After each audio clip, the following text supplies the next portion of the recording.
सच की आवाज, हर खबर सबसे तेज। ये है द हिंद 24 न्यूज, सच के साथ हर वक्त।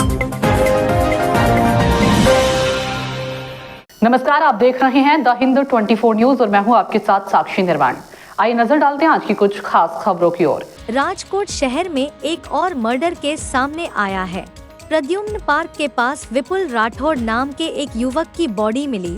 परिवार वालों का आरोप है कि उसे धारदार हथियार से पीटा गया और रंदाराड़ा लेक में फेंक दिया गया। परिवार वालों का आरोप है कि उसकी पत्नी और सास ने उसकी हत्या की। पुलिस एडमिनिस्ट्रेशन सही एक्शन नहीं ले रहा है। मृतक की मां, मृतक की पत्नी और सास के खिलाफ एक्शन लिया जाना चाहिए। मृतक की मां। શું નામ છે બેન તમારું? રંજનબેન ભરતભાઈ રાઠોડ. બેન શું ઘટના છે?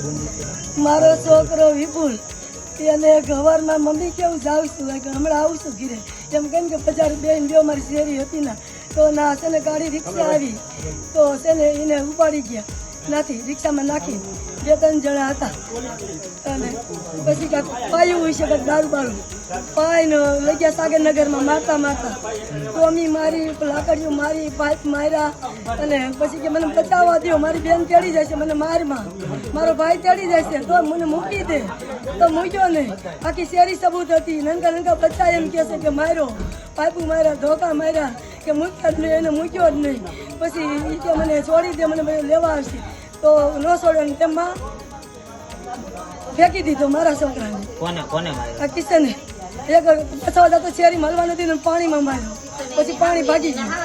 આ એ કિશનના ભાઈએ અને બીજા કેટલાય પછી મારી રહેવાનું બધું કામ હતું આપતું આ વાઘરીમાં હતું ને બાઈનું વહુનું ઋતિક્યાનું ભાઈ ઋતિક અને કૈલાસ અને પાયલી અને એક બોલો બાબુ અને એ બધા હતા. હવે તમારી માંગ શું છે? અમારી માંગ સરકાર આગળ એટલી જ છે કે આને સજા આપો. મારા છોકરાને આપી એટલી સજા આપો અને એને ફાંસી દો. એને ફાંસી દો. ફાંસી દો ને તે પછી હું લાશ સ્વીકારીશ. તાલે કે હું સ્વીકારીશ નહીં તો મેં જો સરકારે મારો ન્યાય ન કર્યો તો હું મારો રવિ મારી કિરણ અને હું દવા પીન આઈને જ મરી જઈશું અને પોલીસવાળા કાંઈ જવાબ દેતા નથી. હાલના અમને ફોન કર્યો રાતે એની આવું તો અમે ગયા પોલીસ સ્ટેશને તો સવારમાં ફોટા લાવો બધી સબૂતી બાઈ લઈ ગઈ હતી. આધાર કાર્ડ, ચૂંટણી કાર્ડ, પાન કાર્ડ કોઈ વસ્તુ દીધું નહીં અમને અને લેવા ગયા તો એમને ન દીધું. देखते रहिए द हिंद 24 न्यूज।